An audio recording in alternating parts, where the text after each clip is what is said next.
Hi, Alan. It looks like we've got your name captured here in the registration, which is great. Thank you for coming by this evening.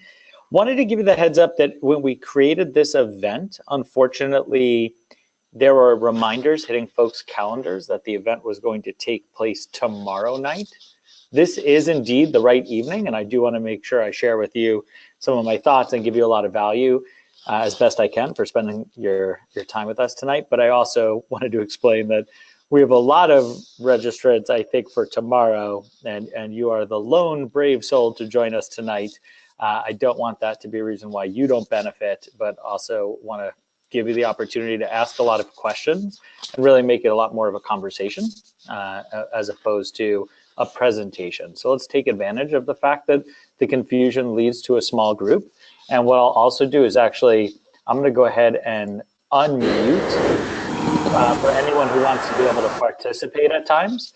All you would have to do is raise your hand. So what you might notice if you've logged in, there's a little raised hand feature that is available in the menu on the side. If you raise your hand, I will unmute you so you can ask a question, or you can feel free to type a question directly into the chat box that is available. Okay, and Kathy, thank you for joining. My name is Ryan Kiick. I am the Executive Vice President for the Princeton Review. I oversee our outreach efforts throughout North America, and I work very regularly with local high schools and local colleges to talk about what it is they're looking for in ideal candidates, how students can jump off the page, and the fair and appropriate use of testing in the admissions process. I've been doing it for going on 15 years now, something I enjoy quite a bit. I love turning a point of fear, standardized tests, into a point of opportunity, an opportunity to earn admission, an opportunity to earn scholarships, and an opportunity to feel good about yourself, since unfortunately these tests really diminish students that don't feel prepared on how to tackle them. So my goal is to give you some of my thoughts and insights into how to navigate the actual test preparation side of things, and arm you with the ability to ask smart questions for yourself, for your students, for your family, on how to pick the right kind of prep for you, and to make sure you're getting the full return on your investment, which goes beyond money. It includes time. And that's the one thing that every prep offering, whether it be free in dollars or not, does require. It requires a time investment, and you want to make sure you're getting a full return on that. So I really want to consider that when we think about, is test preparation worth it? Okay. So on that front, let's go ahead and jump into some of the talking points here I wanted to review with you. And feel free again to type in any questions or raise your hand, and we can turn it into more of a conversation, as I mentioned. So I plan to cover quickly some of the truths and misconceptions out there about testing and about the use of testing in admissions. I want to go through what I consider to be good prep. What are the things that every strong provider should be giving a student in order to enable them to be successful? I actually plan to go over a few of the strategies that I find empower students and help really unlock student potentials on these exams. And then finally make sure you're picking the right prep program for you, that you're picking the right format, be it in person or online, that you're picking the right approach, whether it should be an instructor who's energetic, engaging, really working on keeping a student interested in the materials, or if you already have a very self-motivated student that actually needs somebody instead who's really going to get into the weeds and the nuance of the exam. And you're not looking for a teacher that keeps somebody excited about prep. You're actually looking for a teacher that can pinpoint specific, very tailored needs. And those kind of prep options are available for everybody. We want to make sure you know how to make those decisions. So let's start with those truths and misconceptions. So first of all, I want to talk about why prep exists in the first place, why it exists in the way Princeton Review provides preparation, but also why it's increasingly prevalent that prep of all prices, including free, are cropping up around the US and even internationally. So first and foremost is the why tests exist. And what I consider to be one of the most unfair parts of the admissions process sit the SAT and ACT. And the reason I think it's unfair is These tests were created for a customer who then passed the cost, the dollars cost, and the psychological cost on to students. Because if you think about it, teenagers around the country were not wandering, their hallways in schools saying, if only there was a high stakes test that made me panic and would really control my destiny and was super difficult, that would be so amazing, right? Students were not clamoring for a high stakes exam. Instead, colleges were saying, we need a test that helps sort and separate students. We need a measure that allows us to make informed admissions decisions beyond just grades. So they were the customer that had a need. The tests were created, but the cost of taking that test, paying to take it, and again, the time lost and the stress lost to it, sits squarely with students. Something that you just don't find elsewhere too often, where people successfully passed all the costs for something they needed themselves. And it's something I wish more and more colleges were held to task on. And you're seeing that a little bit in what we see as and called the testing optional movement, with more and more colleges no longer requiring the SAT or ACT to apply. And I'll touch on that a little bit later. The other thing is, for years, students have been working to improve their scores. If you're going to put this barrier in front of students, companies like the Princeton Review are going to help students climb over those barriers. We're going to do something about it. And what's interesting is the test makers flagged students whose scores improved what they considered to be too much due to prep. They actually ended up saying those students must have cheated. There's no way you can improve your score that much. And Princeton Review has actually several times, I'm sure other companies have too, but I could speak to Princeton Review, we have several times had to provide evidence showing a student's improvement over time working with us so that we could help a student get their scores validated, because the test makers did not believe that kind of improvement was possible. Which feeds into the last point I wanted to make about how we got here, which is, for the better part of my professional career, the SAT and ACT publicly stated test preparation didn't work. They said that tips and strategies could not outsmart this exam, and they were completely against the idea of prep until now they're for it. They now both provide free prep. I think it's wonderful that more and more students get access to preparation than ever before. That is a good thing. That is a wonderful upside of a not so noble choice, because the true reason the SAT and ACT have unveiled free preparation is because they are increasingly signing statewide and district-wide contracts with high schools and districts around the country to provide testing. And one of the requirements from these schools and districts was that if we're going to be providing all of this testing to students, we want to make sure they're enabled to do well. We want to make sure that the outcomes are strong. So now the companies realize that in order to sell their test, they needed to provide preparation. And that's really the genesis of why both provide it. Again, motivations aside, the outcome is students get access to prep they weren't getting prior. And I do believe that's a good thing. But I will talk a little bit later about unpacking that and figuring out what does that really mean and what are the true motivations, right? Because I like to think of it as getting test prep from the test makers is like getting tax advice from the IRS, right? Which is, who's their true customer? Who do they really want to help? The IRS wants to collect as many taxes as possible, and the test makers want to make sure their prep approach doesn't criticize their exam, doesn't actually teach you ways to outsmart some of the tricks and traps that are in there. So instead, they really created robust practice platforms, which are still valuable, but they fall woefully short of prep. And that's where I want to help you make, again, informed decisions. And perhaps not for the Princeton Review. Certainly, I hope that you do choose Princeton Review. I believe we are best at what we do. And I've done this and been in this industry for a long time. But mostly, I want to make sure, again, you just make a smart decision for you and your family, not just around the money investment, but that time investment. So going a step further and quickly unpacking these exams, and we won't spend long here, but there's a lot of theories out there about what these tests do. I've heard that they measure intelligence and that, they're married to your GPA, that only good students get great test scores and things of that sort. Nothing could be further from the truth. In fact, they do not measure intelligence at all. They do, however, get used quite often to award aid. So when you're thinking about, do you get what you pay for? Think about results not just in the context of what admissions you may earn with those scores, but maybe taking a step further and thinking about what scholarships you may earn with those scores.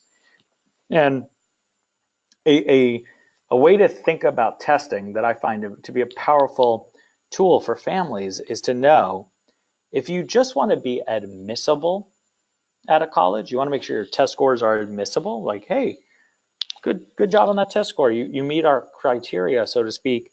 You want to target scores that are at or above the median incoming SAT score for that college. So assuming they have an incoming SAT score average of, let's say, 1100 on the SAT, hey, if you're at 1120, don't chase score improvements because you think it's going to dramatically change your admissibility.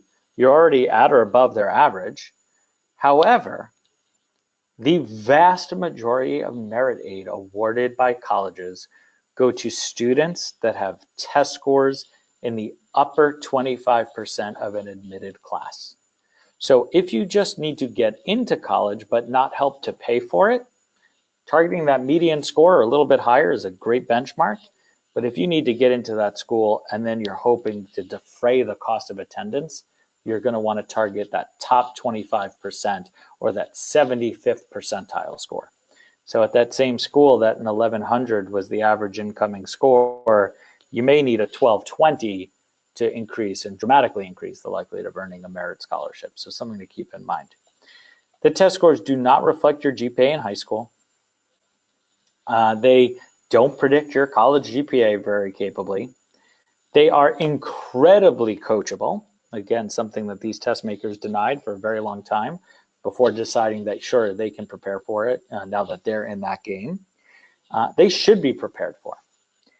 They carry an outsized importance in admissions at this point compared to the amount of time you spend taking that exam. So you're going to want to seize that opportunity.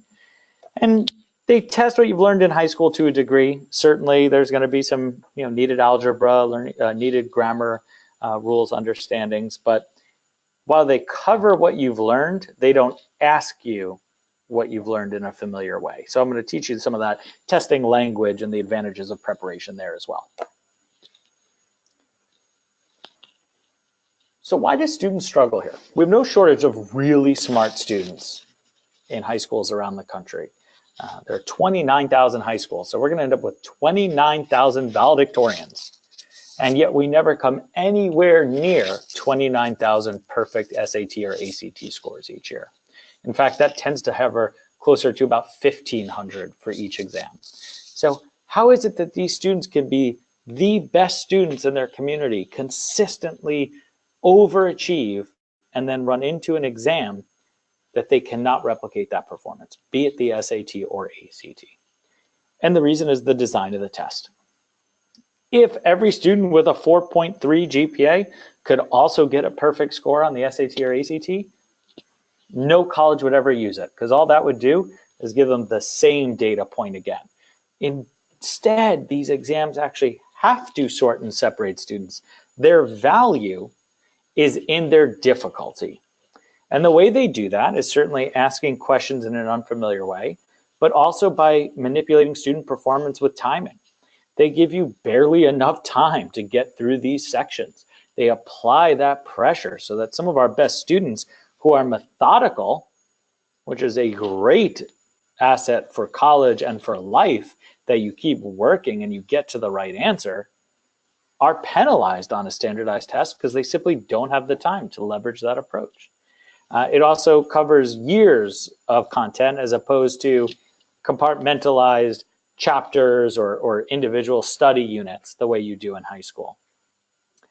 There is a really, really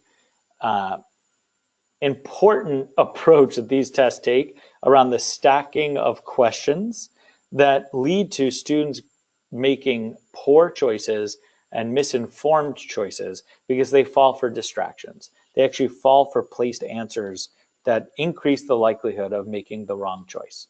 And I think it's super important that while that may seem unfair to students, and it is in many ways, it's what gives these tests value to colleges, which are the actual customer for the creation of these exams. So that's why you're going to run into that. The other thing that throws some students off is the grading. You know, when you're graded in high school, you're graded in middle school, you have teachers often looking at, well, let me check your work. You know what? You did 16 out of 17 steps right in this algebra proof. You made a careless error at the end. I will give you partial credit, and in fact, I'll give you most of the credit, which is great. On the SAT, ACT, did you get it right or not? That is the only thing that matters. Demonstrating mastery doesn't matter. Guessing and being lucky could be as valuable in some instances as knowing what you're doing. And these are all reasons why students struggle on these exams, okay? So we're going to tackle the tests themselves and how to prep. But I also want to make sure you're not overemphasizing test scores, because the top factors for first-time freshmen when it comes to being admitted by a college or university are going to be first, high school curriculum. So what we call rigor. How difficult was your coursework? Did you challenge yourself? APs, honors programs. Then grades. How did you do in those courses? Did you get A's? Right? If those two things are in line, you have tackled the most important facets of a successful college application. In fact, about 40% of the heft of a college application is tied to those two things. Nothing best predicts how you'll be as a college student than how you were as a high school student. Okay, so you always want to start there. However, test scores are the next most important factor, and in fact, they are worth about 20% of an application's value or heft. And the sad thing there is that 20% is determined by 1 4-hour testing experience, whereas the high school curriculum and grades is earned over 3 or 4 years, and it's done with 5,000 or 6,000 hours worth of effort. So while grades in high school curriculum are worth more to a student, the comparative value of being great for 4 hours on a test is quite a bit larger. And we want to make sure that we're, again, spending the appropriate time to maximize that part of your application. Went too far there. Other factors that do impact college admissions, and they are worth noting, certainly essay, writing samples, teacher and counselor recommendations, even things like subject tests and interviews. And while you want to maximize every aspect of an application, know that once you get past rigor, GPA, and test scores, you do start to get into diminishing returns in terms of just how much you can move the needle. And that's why you want to start by maximizing those measurables, then getting into those subjective elements of an application. So college is determined, college placement, by 2 things. You have the objective measurables, so GPA, rigor, test scores, and then you have the subjective, what makes you unique and great, essay, writing samples, etc. Those are great tie-breaking factors. Those are the things that answer to a college, will we like you when you get here? Will you be a good college roommate?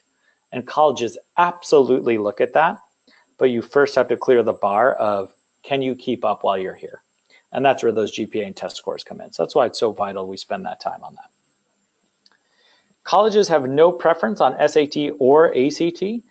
They use both for grant scholarships. They use both for admissions. You want to make sure you are taking, or your son or daughter is taking, the test that they can most succeed on, which likely means you will take both, and is also an important part of how you choose to prep. At the Princeton Review, we believe in helping you prep for both. Our programs are designed to help you prep for both. We want to make sure you are not beholden to just one test because that happens to be the strategic partnership a prep company made. We are solely on the side of students and giving them their best foot forward, as opposed to being on the side of a given test. And that's, again, a big part of that informs our approach. So knowing tests are important, it's a good thing there's a lot of free prep out there, right? It's a good thing that you could go on YouTube and type SAT prep and get thousands of videos displayed, or that you could jump on Khan Academy and find out that there's a prep plan there, or you could go ahead and jump into Google and you could see 6.8 million results for free SAT prep. Nothing but options, which is great. Knowledge is free these days. The internet has created a world where you can look up anything. You can look up how to build a house. You can look up how to fix your electrical. It's important to make the decisions about how much of that you want to do yourself versus how much you do want to turn over to an expert. And expertise and motivation and accountability are where investments still make sense. And that's where we really believe in the value of teaching moments, the value of personalization. So what is good prep? This is where I'm going to say the broad construct is the same for everybody, and that it has to clear certain thresholds. Yet in doing that for each person, your end answer might change, because good prep is personalized and productive. So what I mean by that is you can go on YouTube right now and you could search SAT math help, right? And you're going to bring up a lesson that says how to outsmart the algebra section of the SAT, which is great. But what if you only struggle with a particular type of question in the algebra section of the SAT? How do you make sure your video content is tailored to that specific need? How do you know when to stop watching videos on that topic? How do you know how to choose prepping for the parts of the exam that will give you the most available points, as opposed to the thing you might most be excited about or the thing you might most think you struggle with? And where we believe the value of prep starts to come in is when, yes, we might say, hey, do 10 hours of preparation. But the 10 hours for Jane are very different than the 10 hours for Jim. And they might both currently have 500 SAT scores. But one gets there by rushing through the section, making tons of careless errors. And the other gets there by being great at half of the question types and abysmal at the other half. Same starting score, same amount of time to prep, completely different content during that time. And we feed personalized prep. We use testing drills, we use diagnostic scores, we use online drills, and we use in-class or in-person tutoring experiences to always refine down to what does this student need most right now. So being personalized and productive is a key element of good prep, and access to coaches and experts when you need them. There's so much you can do on your own, whether it be with a great book, a great video, and it may turn out that 80% of what you need, you get to just watch, learn, and master on your own, or read, practice, and master on your own. But the difference between the score you need for a scholarship or the score you need for admissions and where you are might be in that 20% that you're struggling with, that you want to ask a question, that you want to say, but why?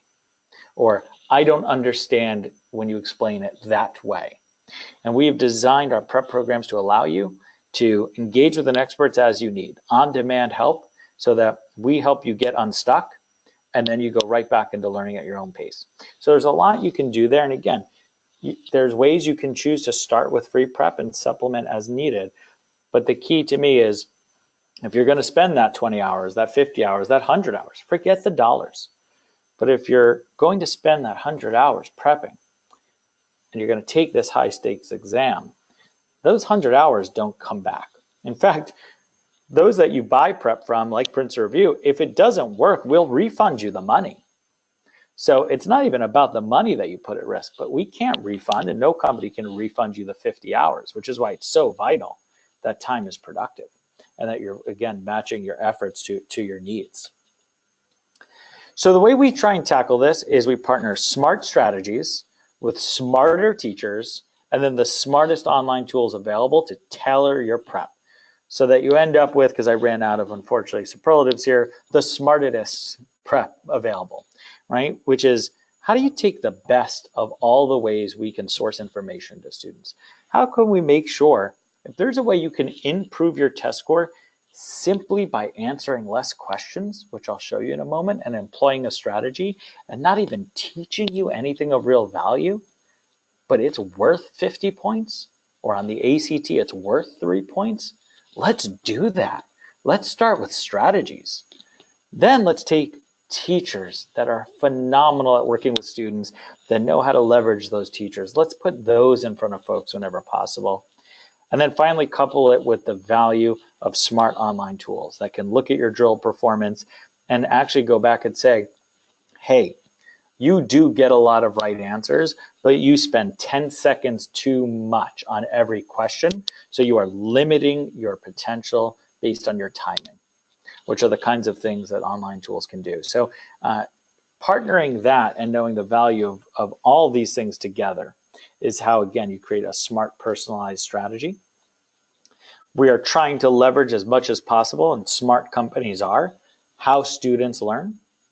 So when I went to college, which was longer ago now than I care to admit in a lot of ways, frankly, you took the SAT or ACT, you got an okay score, you went off to college, but really the only way you prepped was you either read a book or you took a class. Those are really the only kinds of test preparation available when I went through the process. But now there's still those things, of course, but I want to learn in an online classroom, or I want to learn on my own, or we're finding more and more, you know what? I want to do a drill for 10 minutes on the bus, or I've got 15 minutes break during my swim meet, and I want to quickly fire up a drill. And we've built a whole program that allows students to, again, prep on their terms and when they have that engagement and that value. And we do that through apps, we do it through an online portal, and of course, we still do it through dynamic in-person presence. So the big question often becomes SAT or ACT. I get this a lot when I speak at schools around the country, when we have our educational consultants speaking with families interested in creating the right prep plan for them. We're often asked, so what do you think, SAT or ACT? And for a very, very small subset of students, there might be a very clear reason to focus on just one or the other. And it might be because they've actually taken both and so clearly scored better on one, it just makes sense to focus on that. Or there may be, an odd scholarship being pursued that only rewards one of the exams. But the vast, vast majority of students would benefit from the answer being both. Why aren't you taking both? Put two great scores in front of a college. Give them the opportunity to say, when you had the opportunity to do less, you did more. It's also a big part of why I recommend that we look at it in terms of a prep partner, somebody who is equally adept at both. So coming back to the free resources, and again, it's a great starting point. You have Khan Academy, a great free prep platform. It is partnered with the SAT, which is great. They get access to questions, a lot of great things that you can find on the Khan website. What the Khan website will not do, though, when you're prepping, is say, hey, by the way, what we're working on today, that's going to work on the ACT science section too. Because the College Board is who's paying Khan Academy to create that platform. They're not going to talk about the ACT. They're not going to think about also saying, hey, you know what? I actually think you're going to find the ACT is going to be a better fit for you. Right? And the same goes true for a lot of the ACT product line. Again, they are created for the service of the test, not necessarily for the students. So when you choose programming where you're pursuing, and again, the payment doesn't have to be a lot. Our online SAT, ACT prep program, which is a fully featured online tool for both SAT and ACT, is $99. And I don't want to pretend $99 is nothing, right? It is an investment, but in the context of the cost of going to college and in the context of the scholarships you put in play, and even in the context of things like cell phone plans these days, that $99 investment, getting you access to both exams, getting you access to tools and recommendations that are focused on you and not a test, is a valuable choice. Right? So when we look at it and we look at the two sections, and again, we want to talk about the differences between these on occasion. And when you're thinking about it, there are different sections for each exam.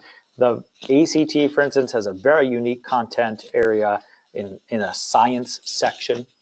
And it is dedicated to natural sciences, humanities, a lot of different aspects, but it really rewards a lot of critical reading skills. So again, it's where knowing when you're working with a student, talking about reading skills you might need for the SAT, Also showing them how that will correspond to science on an ACT is the benefit of working with a company that does both exams, or a platform that works on both exams. You also see there's different timing impacts, number of questions for the amount of time given. It also will change the way you should approach. How much time do you spend reading the questions versus reading the answers, and unpacking a lot of that.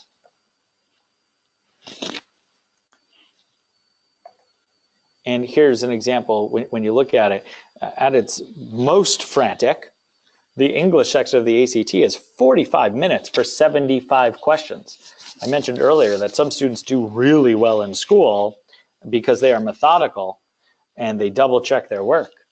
Those kind of students sometimes hit the English section of the ACT and it's like hitting a wall.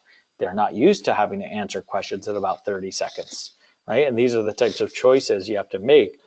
And it's why having a timing strategy is really important.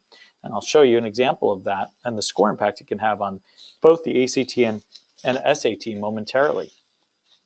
You'll see the SAT is a little more relaxed in terms of questions per minute, but the flip side there is you have to spend a lot more time unpacking the question and going back and forth between passage and question, or in the math section doing computations. So there is still actually the same amount of perceived pressure by students to get done in time because of the work given for the amount of time allocated. The 3 sections of the SAT are, or there's 2 sections, 3 if you count the essay, but of the SAT are, you have a math section, and then you have an evidence-based reading and writing section, or what used to in many ways be referred to as a verbal section years and years ago. Same basic idea. Those 2 scores together can of course give you a perfect score possibility of 1600.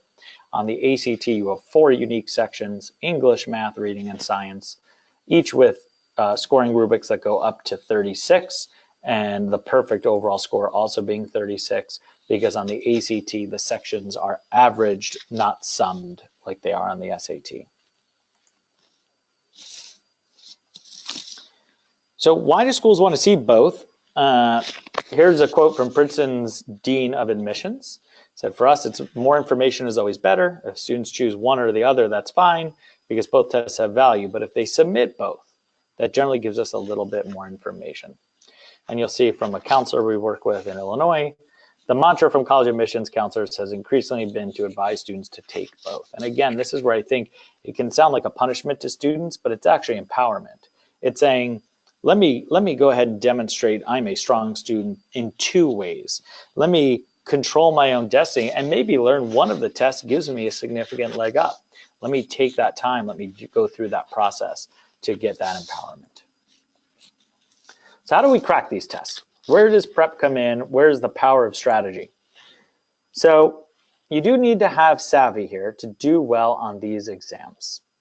And what we find is the way the tests are structured sometimes leaves us a little bit of room for interpretation. And students, you can choose to have fun with it, like the students here that named the quadrilateral just as asked, and certainly had no problem finding X on the page. But when you take it a step further and you think about the way they apply these question types, which we'll go through in a moment, you start to see that the angst for students is incredibly high. So first we're going to just do a little fun drill, something to get us used to taking the test, and how easy it is to suppress student scores and sort and separate. So all of you are muted, but I want you to think out loud for yourself, or think inside your head for yourself. If you could pick any number in the whole world, if I said, hey, pick a number, any number you want, anything that's out there. Open-ended question, right? I gave you no influences at all other than to say pick a number. Yet my guess is, for the majority on the call this evening, if I said how many of you picked a number in the thousands, I wouldn't get many hands. Or how many picked a negative number? I have a feeling I don't have any negative numbers. But if I said how many of you picked a number between 1 and 10, I have a feeling I got most of you pretty well reeled in, right? So with infinite possibilities, it is still an incredibly predictable user base that takes the SAT and ACT.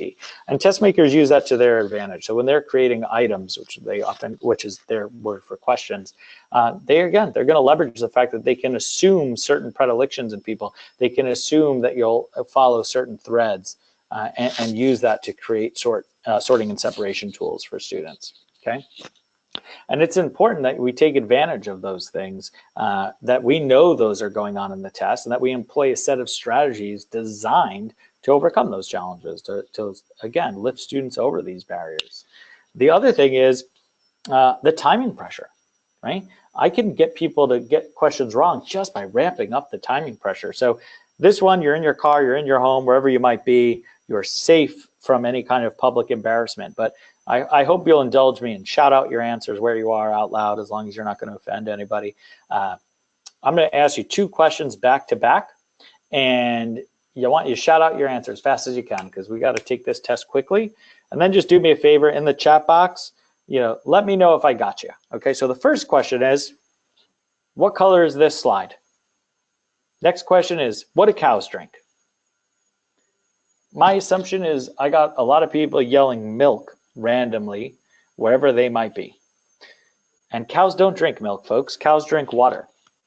You're yelling milk because I first got you to associate with the color white, and to say you're seeing the white to the slide, you're going to associate that with milk and cows, and you're going to get an elementary level question wrong simply because we were moving too quickly. And if colleges and test makers could do that with a question about cows, they could definitely do it with trigonometry, right? So let's apply what we've learned here to see if we can avoid falling for traps. Here's an example of what should be considered a very easy test question from an SAT or ACT, and yet a lot of students far more capable than me in math will get this question wrong on a regular basis. So the question is pretty basic. It says, if a store raises the price of an item by 20%, then decreases the new price by 15%, what was the percent change in the price of the item? So pretty straightforward, right? You go up by 20%, come back down by 15%. I ended up 5%, right? That feels like a really quick, obvious answer. In a multiple choice SAT or ACT question, believe me, 5% is an answer choice, because if you're going to go there, they're going to give you that option. But of course, that's not actually the answer. If you were to go up by 20% and then come down by 15, you have to apply each change. You can't actually ever average averages. You cannot combine averages. So while the answer of down 5% will be there, what you really have to do is say, okay, well, let's say I started with 100. If I go up by 20%, okay, I'm up to 120, right? 20% of 100 is pretty easy. I'm up to 120.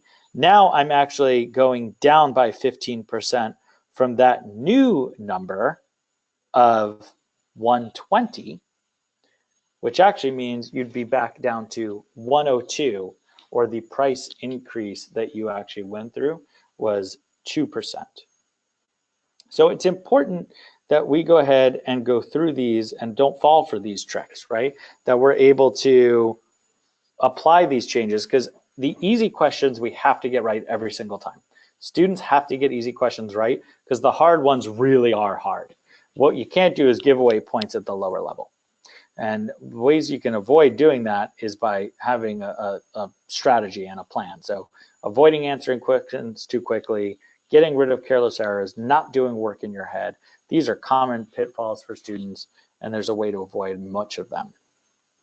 So here's the impact of testing timing strategy. Okay, this is a big one. So let's assume you have a student that's rushing to finish an entire section, 58 questions. So they go through as fast as they can to make sure they answer all 58 before the time runs out. That particular student gets 26 right and 32 wrong. So far less than half of the questions right. Does not sound like a good performance, but actually you'll find it's not so bad. On the SAT, that actually would be about a 540, above the national average. So it gives you an idea of just how many wrong answers students provide on these exams. And let's say I said to the student who rushed, I'm not going to teach you a single thing about math. I'm not going to teach you another formula. I'm not going to teach you anything other than how to navigate the timing. And I say, you know what? Let's not answer all 58. Like, let's not take our time and try and answer them. Let's just answer the ones we should get right. So let's slow down and only attempt 38 questions, not 58, 38, okay? And let's say of that 38, you get 30 right because you get to check your work, you go back, you get a lot more time per question. We see this happen all the time for students. And now with the remaining 28, I say go ahead and guess, or sorry, remaining 20. You're already at a 580 because you got more right from the fewer questions you attempted. But now that I say go ahead and guess, you're going to get some of those right too. Dumb luck might get you 4 more right answers. You're now maybe up to a 610, a 70-point swing on a section of the SAT based solely on slowing down and answering the questions you should. And what we do is start a student with a strategy like that, get them comfortable and confident on the questions they should be getting right, then bring them out to the latter part of the section, teach them those higher level skills. And that's how you can move a student from 540 to 680, how you can leapfrog 30% or 20% of the testing population. And it's by being thoughtful in the way you prep and plan around some of the ways the tests are structured. Okay, I'm actually, the same drill would apply on the ACT.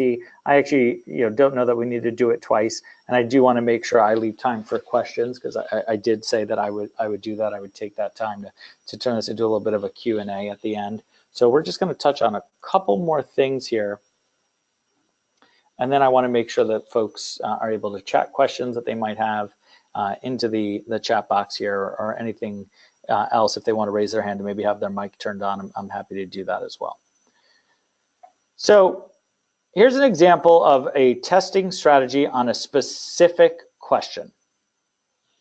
It says here, if Claire is C years old and is 6 years younger than Alan, in terms of C, how old will Alan be in 3 years? For a lot of students, particularly those scared by math sections, they read a question like this and already begin to freeze. It's a word problem for one, it involves a variable for another, and they start thinking through how to structure it. And what we say is, don't work with letters when you don't have to, right?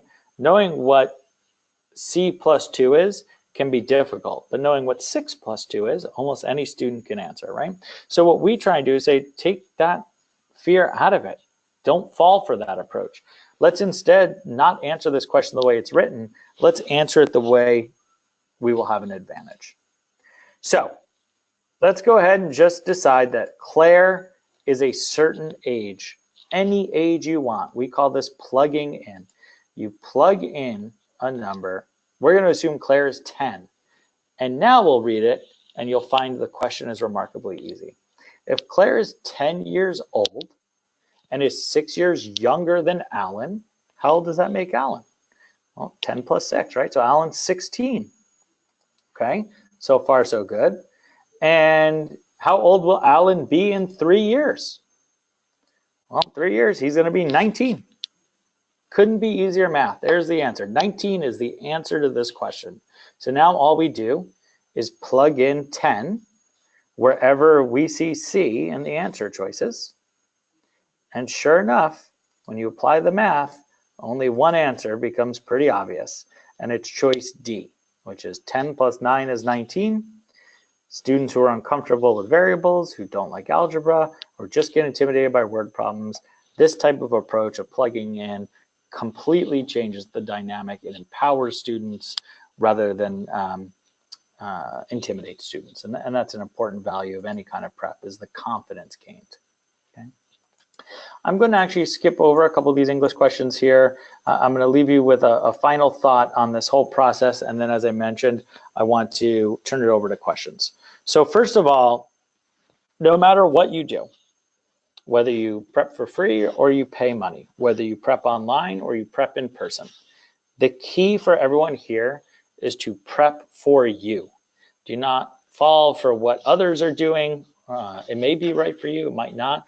Ask questions about how you learn best, right? If you're going to be in a classroom setting, are you the type of student that raises your hand and says, hey, can you go over that again? Or are you going to let others in the room dictate what gets covered?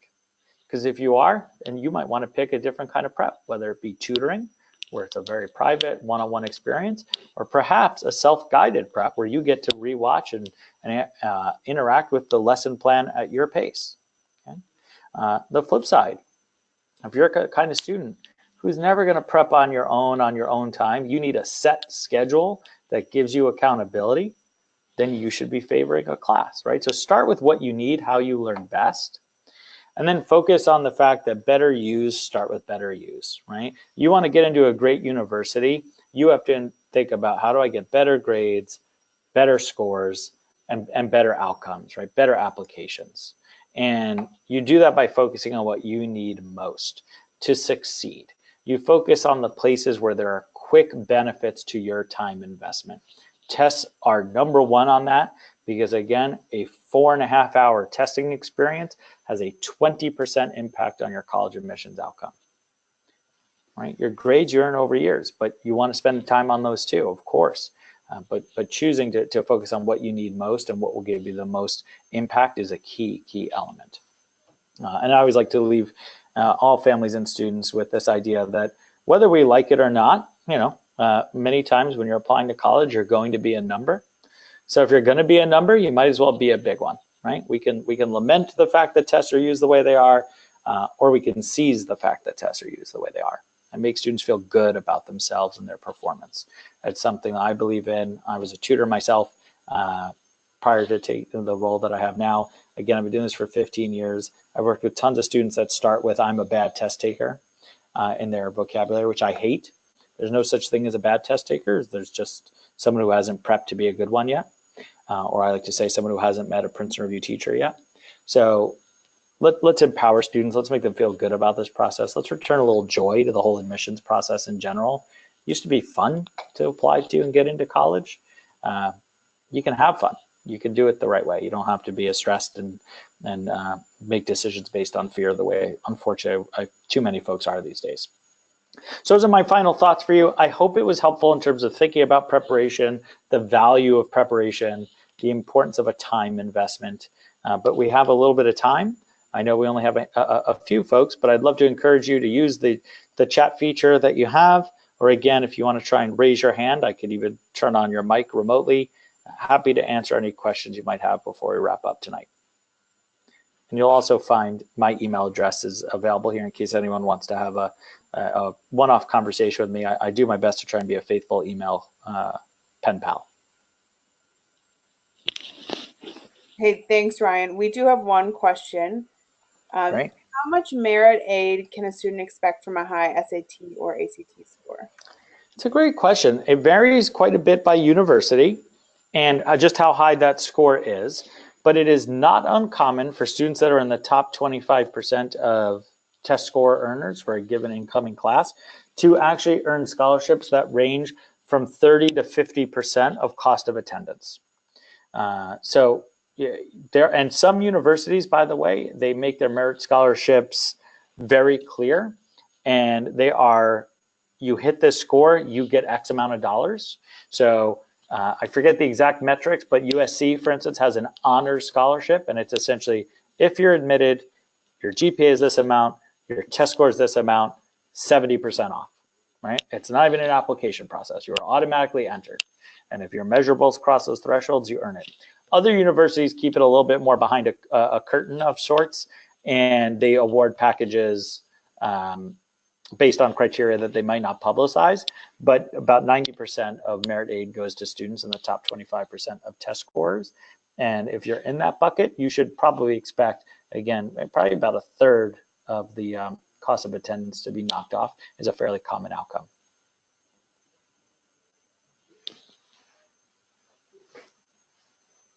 Great. We've got another question. Do colleges have cutoffs based on first on GPA and SAT or ACT scores, or do they really look at the whole application? Great question. So I have found that in my conversation with admissions officers, every single one of them will tell you, and I believe they're telling you the truth, that they take a holistic review, that they believe students are more than just a number, right? In many ways, I know I just said if you're going to be a number, but there'll be a caveat coming from me in a moment. So they will look at that. At the same time, they will tell you, however, if you're not within shouting distance of our average GPA and test score, you're the likelihood of you being admitted, unless there is an incredible uniqueness to your application, often centered on a talent you have, the likelihood of admission is very low. So that's why athletes will get into some universities, because, you know, finding one of the top quarterbacks in the country is a rare gift. Just as, by the way, some universities, they may be losing their lead cellist from their orchestra because they're graduating, and sure enough, a student with a great audition for cello may all of a sudden be getting in without the academics that a lot of other students are required to have. So those really isolated top 1% type talents do tend to get to skirt around some of the other admissibility requirements. But in the main, if you're not within, I have found, probably about 10 to 20% of that average GPA or test score, it does get pretty tricky to get in. But who you are on the outside, sorry to continue the answer just a bit moment, is a fantastic differentiator once you've cleared the bar. So once your test scores a GPA are like, yeah, they're pretty good, they're good enough to be here, then colleges spend a lot of time on, let me read this essay, and what about your extracurriculars, and what did your teachers say about you? And those are influential, because if you're both above average, but not significantly above average, and one has glowing teacher recommendations and an awesome essay, that student is absolutely going to get in over the student that has a slightly better GPA, you know, borderline rounding difference, whose teachers didn't rave about them, or whose essay is bland, right? So absolutely pursue those and try and put your better foot forward there. Great. Kathy asked, is there a recommended number of practice tests that you should take? So there's a recommendation I have. Sorry, my exhale was not at the question, Kathy. It was at just how different the answers often are to this question, depending on who you ask and depending on the approach to prep. In my experience, in data we look at internally, we find that a student should aim for at least 4 practice sittings.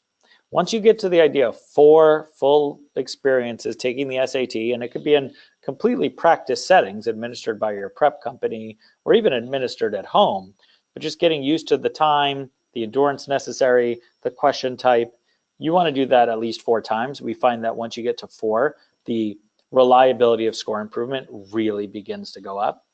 I think beyond that, there's probably still some additional value, but you do quickly get into diminishing returns. So the flip side is there are some folks out there that would advise, and I've seen companies built on the idea of take 15, 20, 30 practice tests. At that point, you're practicing, and are you practicing anything new, or are you just taking a test to take a test? So my advice is aim for at least 4 practice sittings. They don't have to be real administrations. Practice is fine. And make sure you're doing something different between your sittings. One of the biggest mistakes students make is they take the test without doing any adjustments in between. And what they don't realize is that a standardized test is designed to return about the same score for a student, no matter how many times they take it. That's what gives it its value. So the only way taking a test multiple times makes sense is if you're using your score from the previous one to identify things to work on, actually intentionally working on them, and then taking the test to see if it's made improvement. So make sure you do something different in between, and aim for 4 would be my basic broad advice.